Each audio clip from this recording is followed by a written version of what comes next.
Well, as you might have figured out, for the past 2 months I was not able to make video blogs and put them online. But I've been back for 5 days now. So for the past 2 months I have been in the social and information vacuum known as Honduras. So you're probably wondering what the highlights of my trip were. I fell 3 times, twice off of a ledge, once did some steps on my head. As far as we can tell, I don't have malaria. Contrary to popular belief, the insect nemesis was not indeed the mosquitoes, but in fact the ants. We watched a lot of MacGyver, and there's this one episode where some area of the world is infested with killer ants that eat people entirely alive. And I believe I met those ants in Honduras. I ruined nearly the entirety of my wardrobe from passing through between our house and a barbed wire fence every day. So I have some pretty fancy holes snagged in my clothes. I have some lovely tan lines on my feet. I don't think I have lice. And I have a cold.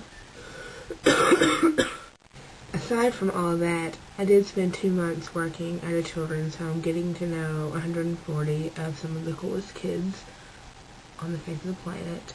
Children who have been either orphaned or abandoned by their parents or removed from their homes due to abuse. Being there, it was not like being at an orphanage.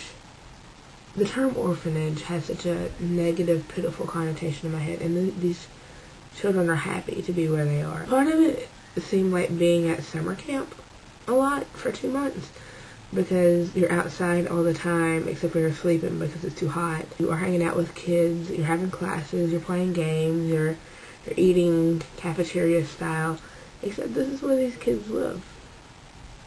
You know, I taught English classes.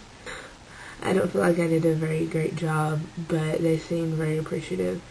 And my favorite part actually was helping with a lunch program for children in the community. Every day I would help the kids wash their hands, and I would dry their hands off for them. There's this one little boy named Josiel, and my favorite part of the day was when Josiel would wash his hands. Instead of just washing his hands, he would wash his face and his arm, and quite nearly take a bath, and come up to me with his hands stretched out and dripping, and I would wipe them off and then wipe off his face. And I don't know, it was just a beautiful moment. I help serve these kids at lunch every day, and then afterwards do an activity with them.